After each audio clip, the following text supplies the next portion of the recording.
आपल्या राहुल दादा शिवाय आहेच कोण? येऊन येऊन येणार आपल्या कोण? राहुल दादा शिवाय आहेच कोण? राहुल दादाचा विजय असो. दादा, आपले राहुल दादा यंदा आपल्या वॉर्ड मधून उभे राहिले, तर यांनाच मतदान करा, यांनाच विजयी करा.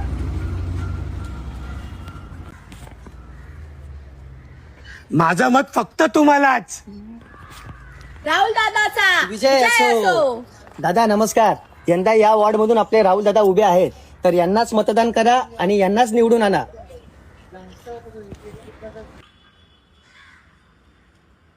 आईला 500ची नोट. साहेब माझं मत फक्त तुम्हालाच.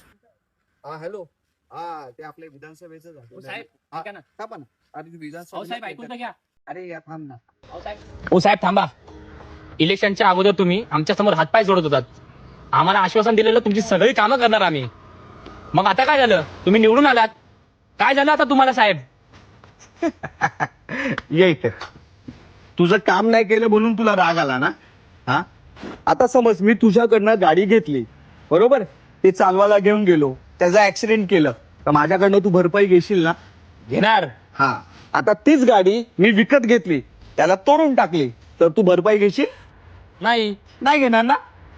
तसंच ज्या दिवशी मतदानाला मी तुला 500 रुपये दिले ना, तुझं मत मी विकत घेतलं, कळालं? आता पुढच्या 5 वर्षानंतर मला भेट.